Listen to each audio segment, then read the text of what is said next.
wonderful new year. Yes. Okay, so the topic that I'm going to talk to you about is what is yoga?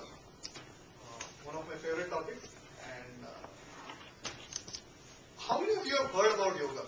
I think all of it. Wrong question. How many of you really understand what is yoga? Or are practicing some kind of practice? So, quick, what do you understand by yoga? It's an innovation from India where you contort your body in different ways. At the same time, it also, through that contortion, it also works to add to your spirituality. Right. So, this is a kind of discussion that I've had over the last 2 years with quite a few of my friends. And to be very frank with you, about 2 years back or even 3 years back, even I was not very clear what yoga was. Though it comes from India and it's an innovation from India, as you rightly said. Today it's more an innovation from the West. So yoga typically brings out images of some bearded person, half clad, sitting in either sitting in the snow or some weird posture, so somebody in some kind of a weird posture. So that is the impression that we get about yoga. Yoga is mainly about physical exercise, and the reason we get into yoga is either to tone ourselves physically, reduce the pons, reduce weight, reduce the blood pressure, some kind of physical ailment. When we get hit with, we typically look at alternatives, and one of them is yoga. Same with me. Those of you who heard my P2 speech, I also got into the same because of health-related issues.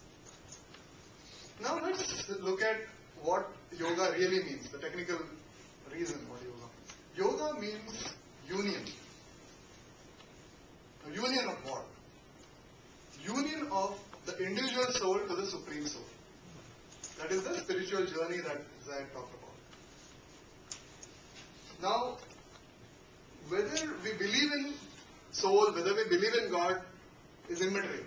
Even for those who do not believe, it's fine. The process is important. The process of bringing about this union is by stilling the mind. It is only when the mind gets still that we can go beyond the mind and achieve this union. So now let us look at the next part. How do we still the mind? So all our beliefs aside, when we want to do yoga, the aim is to still the mind. We can still the mind by meditation. Now there are different forms of meditation, different techniques, hundreds of different techniques by which anyone can meditate. The end objective of every meditation is to still the mind.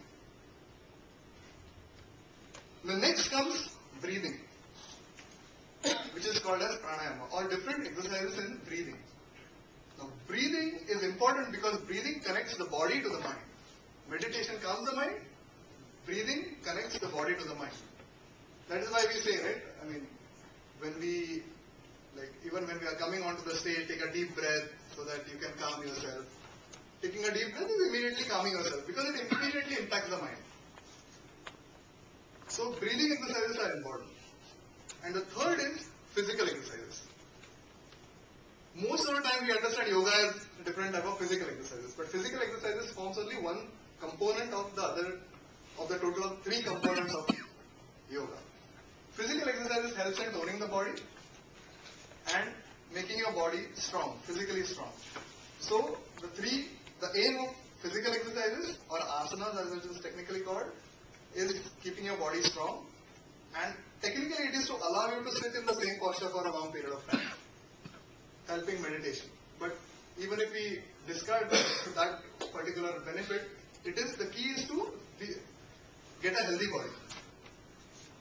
Second is the second aim, that is breathing.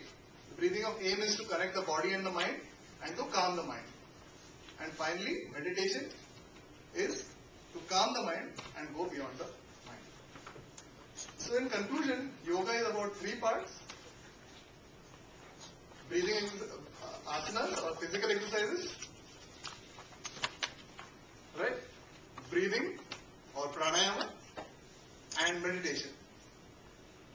So the main objective in trying to clarify this particular definition of yoga, so to say, is when we join yoga courses, or when you all go to evaluate any particular yoga courses, try to see whether you have that particular yoga course has all these three elements in it.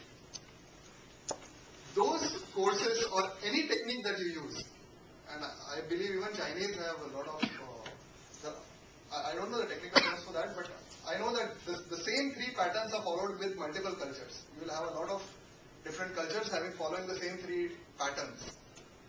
So whenever you select any course, just see whether these three elements are there.